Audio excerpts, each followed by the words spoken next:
Vendredi 17 janvier 2020, la grande édition sur Ezae TV. Les titres. Le 20e anniversaire du décès de Monseigneur Robert Kodjo-Maoula Sastre est célébré à l'Université d'Abomey-Calavi à travers un colloque organisé par l'unité de recherche des espaces et du discours de cette entité. Les précisions dans un instant. Le Zenli sera à l'honneur le dimanche prochain au Stade de l'Amitié au cours de la 4e édition du festival Zenli Wefo. Le promoteur, le danseur Mathias Gaounuto annonce les couleurs dans cette édition. Le boxeur béninois Ghislain Fodouressi, bientôt sur le ring pour une ceinture mondiale dans la catégorie Super Coq. Des détails à suivre. Papa. Oui, ma fille. Tu sais, je t'ai dit qu'après mon bac, je veux devenir journaliste reporter d'images, non?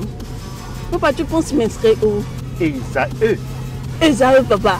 Waouh! Maman, maintenant que j'ai eu le bac, je veux faire les finances et trésors. Tu comptes m'inscrire où? Ezae, mon fils. Ezae? Oui, maman!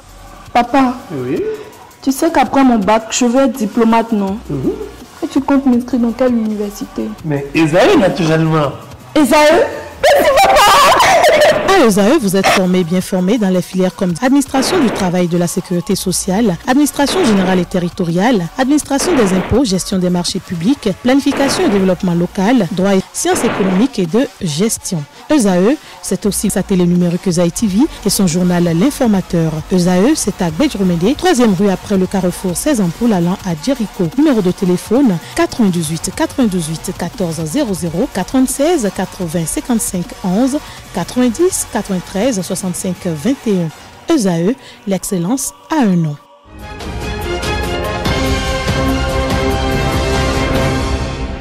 Mesdames et messieurs, bonsoir. La commune de Banté a vécu du 8 au 9 janvier 2020 des actes de violence ayant entraîné le blocage de la route inter-État Cotonou-Parakou.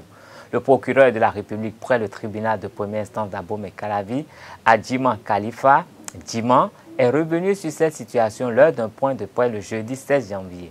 Selon le procureur, tout a débuté à Kaboua avec des agressions d'individus armés de fusils artisanaux sur les populations de cette région et qui ont coupé la route, paralysant ainsi la circulation. Des véhicules privés des personnalités politiques et des officiels ont été saccagés. Le calme est revenu après les interventions de la police républicaine et des forces de défense. Depuis, la ville est quadrillée par les forces publiques. Dans les poursuites des enquêtes, des heures ont éclaté entre population et forces de sécurité et de défense. Après les échanges de tirs, il est dénombré 2 morts et des blessés dans le rang des civils et dans les rangs des forces de sécurité, 6 blessés. Les 2 décès sont survenus le mercredi 15 janvier. Adjiman Khalifa Djiman souligne que la justice poursuivra son travail dans la poursuite des personnes impliquées de près ou de loin dans cette affaire. Une brève concoctée par Abdelkader Achirou.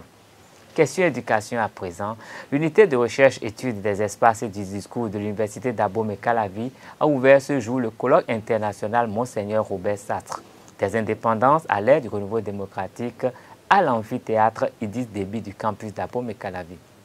3 jours durant, la communauté universitaire va écumer la vie de cet illustre homme dans le but d'en faire un repère pour la jeunesse. Au cours de la cérémonie d'ouverture, le président du comité d'organisation, le professeur Raphaël Yebou, a rappelé quelques points des engagements du prélat avant de préciser le programme des activités. Les questions relatives à la gouvernance sont entières, tout comme celles qui nous interpellent dans nos rapports à nos cultures et à nos langues. Comment pouvons-nous continuer de pratiquer la langue française comme si le Mina n'existait pas? Comment pouvons-nous continuer de pratiquer le latin comme si la Djagbe n'existait pas? Comment pouvons-nous continuer de pratiquer le grec comme si le Fongbe n'existait pas? Comment pouvons-nous continuer de pratiquer l'anglais comme si le Dindi n'existait pas? Qui sont nos repères? Quels sont nos repères? Quelles sont nos références aujourd'hui? Où en sommes-nous dans l'orientation des aiguilles de la boussole de l'humanité? À travers la rencontre scientifique de ces 3 jours et les travaux qu'elle va générer et alimenter, nous allons nous interroger principalement sur le rôle de l'intellectuel africain aujourd'hui. En réalité, l'intellectuel africain semble se complaire dans un confort que fragilise gravement le type de rapport qu'il entretient avec lui-même, avec sa famille, avec ses parents, avec l'école, avec ses préférences culinaires et sa tenue vestimentaire. L'aventure ambiguë de Cheikh Hamidou Kane situe bien sa responsabilité au cœur du système révolutionnaire qui doit sous-tendre son engagement et ses actions. Monseigneur Sastre a assumé de façon magistrale cette responsabilité en mariant son éloquence inégalée à l'ancrage socio-culturel de son discours dont le charme réduit le cœur. Il a tracé la voie de libération que manifestement nous ne semblons pas être prêts d'emprunter, c'est-à-dire nous mettre debout en vaillant guerrier et nous assumer en hommes et femmes responsables, enracinés dans ce qui nous distingue et portés vers des lendemains qui chantent. À partir de la tenue du présent colloque, nous voudrions travailler à faire de Monseigneur Robert Kodjo Maolawe Sastre un père et un repère pour l'intellectuel africain, le citoyen béninois, la jeunesse qui a faim et soif, elle qui cherche et recherche, qui appelle, qui rappelle et interpelle. 25 communications sont retenues et programmées sur le cours de 2 jours d'activités intenses. Elles seront précédées le long de 2 jours de 4 conférences. Les communicateurs, dont un nous a transmis son texte depuis l'Italie, développent des sujets relatifs aux axes tels que dignité de l'homme noir, culture et développement, pouvoir et démocratie en Afrique, la jeunesse, l'avenir de l'Afrique, l'Église et la cité, la libération et l'engagement de l'homme noir. Je voudrais saluer et remercier les hautes personnalités qui honorent de la couleur de leur présence l'ouverture de ce colloque international. La qualité de votre présence s'apprécie à la hauteur puis à la profondeur de l'homme de grande qualité que nous célébrons. À l'ouverture de ce colloque, le recteur de l'Université d'Abomey-Calavi, le professeur Maxime Dacruz, a jeté un regard sur les attentes de ces rencontres et l'apport pour chaque catégorie d'acteurs de la chaîne universitaire. Suivons-le. Distingués invités, et ils sont nombreux dans la salle, et je voudrais les remercier de nous conforter dans l'idée que tout le monde n'ignore pas tout. Qu'il y a dans le pays des personnes, des hommes et des femmes qui savent d'où nous venons. Parce qu'il faut savoir d'où nous venons pour avoir l'ambition de déterminer la destination. Si on ne sait pas d'où l'on vient, il est difficile de savoir où on va et pourquoi on y va. Personne ne choisit le moment où il naît, mais on peut toujours se rattraper. On peut rattraper des moments de l'histoire de son pays. Et votre présence ici, je la traduis comme ce souci de rattraper ce qui peut l'être encore. Et vous nous rassurez dans ce que vous avez la première qualité qu'on attend d'un apprenant, d'un étudiant, c'est la curiosité, l'envie d'apprendre, l'envie de découvrir. Merci d'être là, chers étudiantes et chers étudiants. La célébration des 20 ans de l'entrée dans l'éternité de l'un des plus dignes fils d'Afrique, digne fils du Bénin, digne fils du Mono, Monseigneur Robert Kodjo Maolawe Sastre.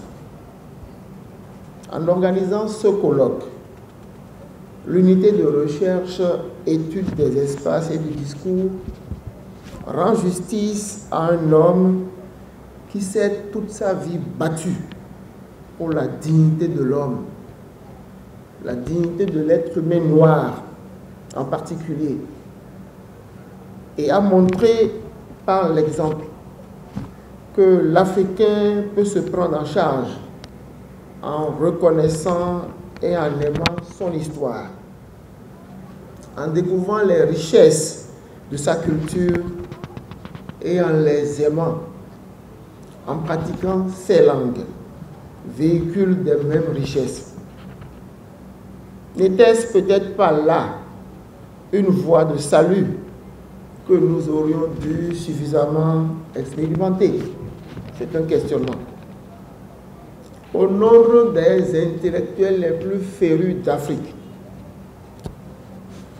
on devrait citer légitimement Monseigneur Sastre, à qui d'ailleurs aucune question n'était étrangère. La connaissance étendue qu'il avait de l'histoire du monde et les réflexions approfondies qu'il menait sur tous les sujets qui lui étaient soumis lui donnaient une longueur d'avance sur les hommes et les femmes de son temps.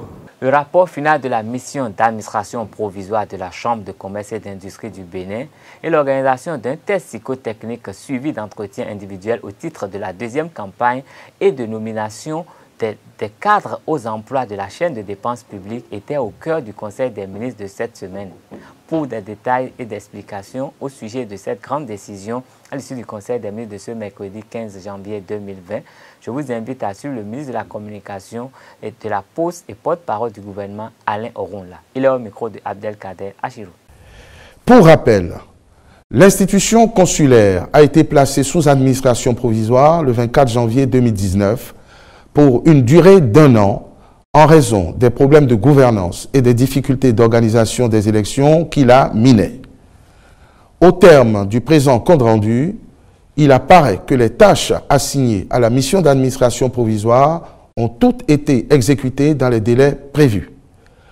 Les principales diligences effectuées dans ce cadre sont relatives à la conduite du processus électoral, à l'occasion duquel l'usage du vote électronique a connu un franc succès, la réorganisation du secrétariat général de la Chambre et la sélection du titulaire du poste, assortie de l'adoption d'un nouvel organigramme et d'un manuel de procédure opérationnelle, administrative, comptable et financière, puis la réalisation d'un bilan de compétences de l'ensemble du personnel.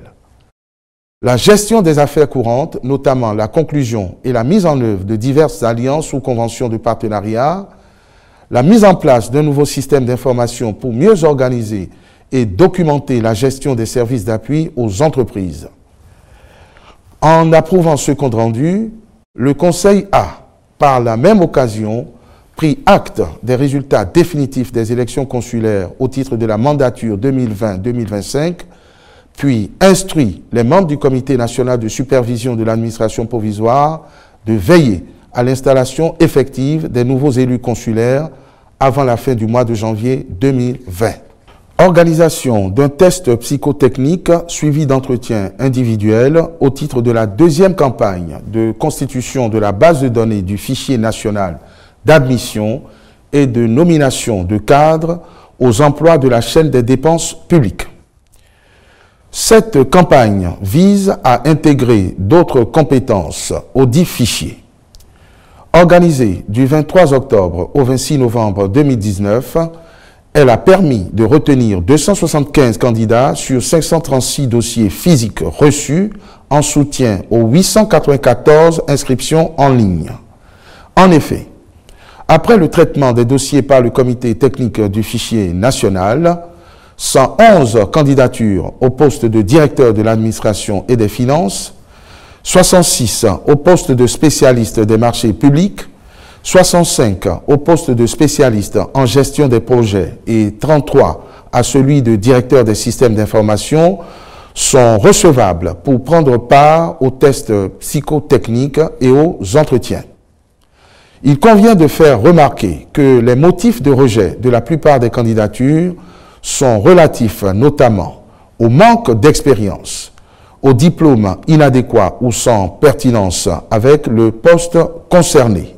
Dans sa détermination à assurer progressivement la dépolitisation de l'administration publique pour une meilleure gouvernance et une gestion rationnelle des ressources de l'État, le Conseil a autorisé l'organisation du test psychotechnique et des entretiens individuels au profit des 275 candidats présélectionnés, lesquels feront ensuite l'objet, en cas de succès, d'enquêtes de moralité. Restons avec le ministre Alain Orunla qui explique les raisons qui motivent les restantes descentes de terrain du président Patrice Talon. Pour lui, il ne s'agit pas d'action à visée politique. Les populations aimeraient voir plus souvent le chef de l'État en dehors du palais et sur le terrain. Cela fait du bien. Mais toutes ces descentes ne sont pas dans le champ du populisme. L'option du président de la République a été de refuser tout populisme et il reste fidèle à cette option. Donc ces descentes sur le terrain participent bien de l'action du gouvernement, où il faut quand même sortir de temps en temps pour aller voir ce qui se passe sur le terrain. Et le président de la République, en tant que premier responsable des chantiers qui sont conduits, a besoin d'aller toucher du doigt ou de l'œil la réalité des chantiers en construction. Et je crois que c'est dans le cadre de cette mission à la tête de l'État que le président de la République a effectué quelques sorties ce week-end pour aller sur des chantiers sensibles qui évoluent très bien.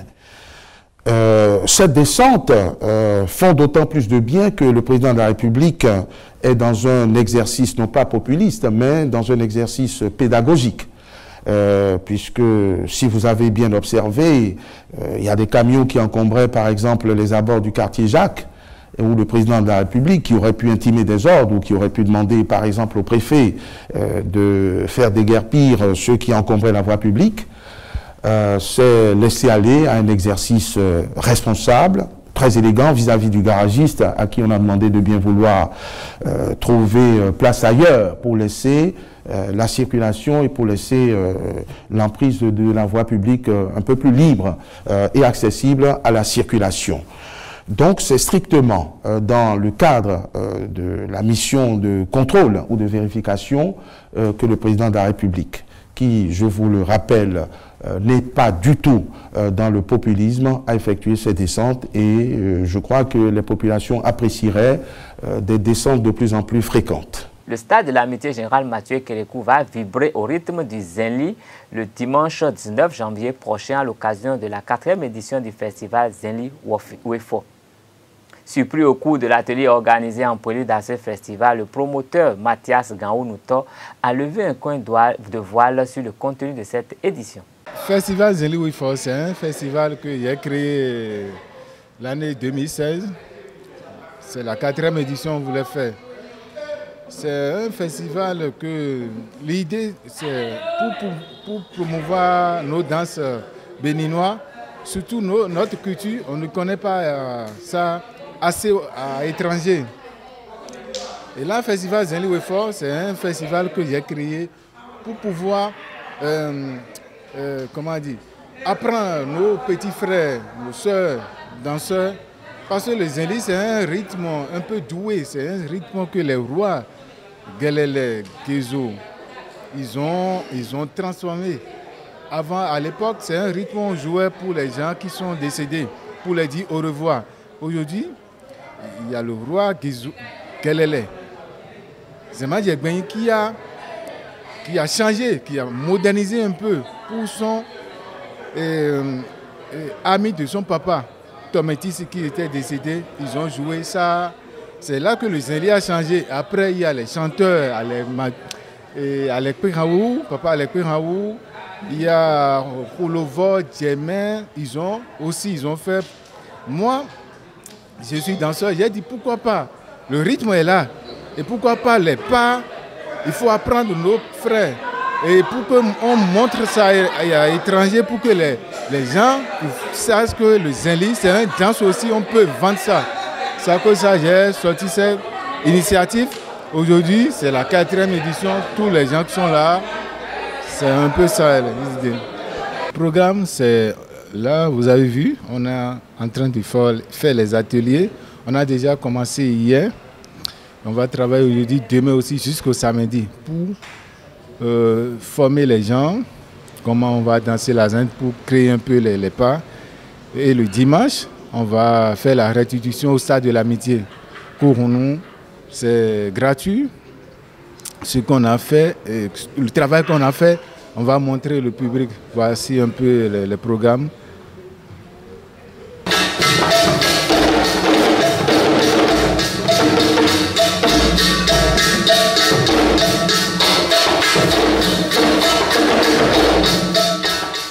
En passeport, le boxeur béninois Ghislain Vodou-Khessi, 2 fois champion du monde Super Coq version World Boxing Foundation, s'attelle pour conquérir un nouveau titre. Il affrontera le 31 janvier prochain en demi-finale le Ghanéen Mohamed Wassirou pour le titre World Boxing Organization WBO Global à Accra. Pour se donner les moyens de remporter cette ceinture, il se prépare depuis le mois dernier dans l'anonymat. Sous le chaud soleil de ses candides dans la commune de Semenkpodji, Ghislain Vodou-Khessi, boxeur international béninois 23 combats dont 20 par KO, s'active pour aller conquérir une nouvelle ceinture mondiale, la WBO Super Coq 55 kg 500. Le championnat du monde du 31 janvier, c'est une demi-finale en fait. C'est une demi-finale de WBO Global. Si je gagne ce WBO Global, là, j'irai faire la finale aux États-Unis, de WBO World aux États-Unis. Ça, c'est une demi-finale pour moi contre Wassirou Mohamed. Pour arracher son billet pour la finale, le champion WBF 2017 a démarré toute sa préparation avec un planning bien défini depuis le mois dernier. Ce vendredi 17 janvier 2020, il est au charbon avec son préparateur physique. Déjà, à la base, pour un boxeur, il faut assez de souffle. Donc l'endurance, il y a ce travail qu'on le fait. Et côté boss aussi, il faut travailler les épaules, beaucoup plus les épaules et le bras. C'est ce qu'on a fait tout à l'heure. On a fait quelques exercices d'épaule et le bras aussi qu'on a travaillé. Il faut vraiment ça pour un boxeur. Et en dehors de ça, il faut travailler aussi ses abdos, ce qu'on fait de temps en temps. C'est un programme que nous respectons. On ne fait pas tout d'un coup. Tel jour, il y a un programme qu'on suit, l'autre jour suivant, il y a un autre programme qu'on suit. À 2 semaines du combat contre le boxeur ghanéen Mohamed Wassirou, Ghislain continue d'affûter ses armes dans la discrétion. Je remercie d'abord le ministère des Sports, je remercie la Fédération béninoise de boxe et puis j'aimerais dire au ministère des Sports et la Fédération béninoise de boxe de m'accompagner pour le championnat du monde du 31 janvier 2020 au Ghana Arena Boxing Stadium. Je dirais qu'on a vraiment besoin de soutien. Et quand je parle de soutien financier. Et tant qu'il n'y a pas de soutien financier, on ne pourra pas produire grand chose. On fera le maximum, mais il faut qu'on ait un peu de support derrière nous. Donc on demande vraiment cette aide, ce soutien, vraiment, on en a vraiment besoin. En entendant d'éventuels soutiens, le pugiliste béninois de 35 ans poursuit les entraînements sous la houlette de son staff, notamment son père et entraîneur, afin de toucher le plafond à Accra le 31 janvier prochain. Quelques affiches de la 14e journée de la Vitalor Ligue 1 pour mettre un terme à la page sport de cette édition. AS Tonnerre reçoit JSP le samedi, Panthère de Djougou accueille Dynamo de Parakou, Aspac reçoit Jacques, le leader Aïman reçoit Énergie FC. Les AEFC ira défier Asfo sur ses installations le dimanche prochain. BK FC reçoit US Kraké, Buffle ira chercher le point de la victoire au campus d'Abomey-Calavi face à UPI ONM. Les Dragons de Lomé affrontent Real Sport. À présent, la page internationale pour mettre un terme à cette édition. Démarrons cette page par l'actualité en Côte d'Ivoire. Une nouvelle étape ce vendredi 17 janvier dans les poursuites engagées en Côte d'Ivoire contre l'ancien président de l'Assemblée nationale, Guillaume Soro, et 17 de ses proches. Le dossier va être examiné à la Cour de cassation. Puis, la tentative ratée de retour de Guillaume Soro à Abidjan le 23 décembre, près d'une vingtaine de ses proches ou partisans ont été arrêtés et écroués, dont 5 députés. Ils font l'objet d'une procédure judiciaire, notamment pour tentative d'atteinte à l'autorité de l'État. Le mouvement de grève des enseignants du secondaire et du supérieur se poursuit inexorablement. Depuis presque 3 mois, les négociations n'ont pas avancé. Chez les syndicats, c'est la consternation. Les enseignants du secondaire revendiquent notamment une prime de fin d'année promise par le président de la République, mais non encore versée à l'Assemblée des professeurs. Les enseignants du supérieur, quant à eux, réclament à leur ministère de tutelle l'application de toute une série de décrets pris il y a plusieurs années. 80% du corps enseignant du territoire est en attente du règlement d'une partie de ces indemnités depuis plusieurs années. Les Congolais ont vécu toute la journée du jeudi 16 janvier 2020 sans Internet. Les fournisseurs habituels, notamment les compagnies de téléphonie mobile, n'ont pas pu assurer les services évoquant des travaux sur un câble sous-marin. Jeudi jusqu'à 8h30, heure locale, Internet fonctionnait à merveille, mais jusqu'après, les Brazzavillois et les habitants d'autres villes comme Pointe-Noire, la capitale économique, ont perdu leur connexion. Pendant de longues heures, tous les abonnés de téléphonie mobile n'ont utilisé leurs appareils que pour émettre des appels et des textos ou pour en recevoir. Les réseaux sociaux WhatsApp, Messenger, Instagram ou encore Twitter sont restés inaccessibles. Et pour finir, aux États-Unis, le Sénat a ouvert solennellement jeudi 16 janvier le procès en destitution de Donald Trump, le troisième de l'histoire des États-Unis. C'est une mascarade, c'est une honte, a tonné le milliardaire républicain tout en affichant son optimisme sur une issue rapide à cet épisode qui entache sa campagne de réélection. Ça devrait aller très vite, a-t-il déclaré en comptant sur la majorité républicaine du Sénat pour être acquitté sans avoir à subir de longs débats. Son procès qui divise autant la classe politique que le pays a débuté quand 7 élus démocratiques de la Chambre des représentants se sont représentés au Sénat pour lire l'acte d'accusation adopté le 18 décembre pour l'Assemblée. Ainsi se referme cette édition. N'oubliez pas les rendez-vous culturels et sportifs du week-end au Stade Général Mathieu Clé. Bon week-end à vous.